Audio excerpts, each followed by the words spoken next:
విజయలక్ష్మి గారిని ఏమని పిలుస్తారమ్మా అందరూను? విజయమ్మ. భారతిరెడ్డి గారిని భారతమ్మ.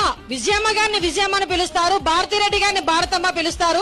మరి వీళ్ళ అమ్మ అని పిలిచిన భారతమ్మ అని పిలిచిన వాళ్ళకి వీళ్ళ నాన్నకి ఏమవుతాడో ఒక్కసారి మనం కూడా ఆలోచన చేసుకోవాలి. అంటే నేను ఒక మాట అన్న, తనకంటుకున్న బురదని 10 మందికి అంటించాలని కొన్ని జంతువులు ప్రయత్నం చేస్తూ ఉంటాయి. అలాగే యాస్టీస్ జగన్మోహన్ రెడ్డి గారు కూడా అదే పని చేస్తున్నారు.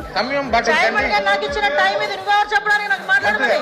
స్పీకర్ గారు నాకు ఇచ్చిన టైం ఇది, నువ్వు చెప్పడానికి నాకు మాట్లాడమని.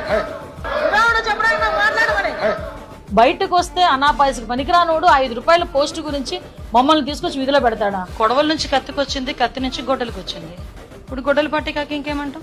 ఈ రోజు ఎక్కడో బెంగళూరులో కూర్చొని లిటరల్లీ చెప్పాలంటే పులిహోర కబుర్లు మాట్లాడుతున్నాడు. నా దగ్గరికి వచ్చే ధైర్యం అయితే వైఎస్ఆర్సీపీలో ఎవరికీ లేదు, ఎవరికీ లేదు. ఈ రోజే మా వాళ్ళు అన్నారు, ఈ లండన్ మందులు మానేసి మెడికల్ కాలేజీల గురించి మాట్లాడుతున్నాడండి అని.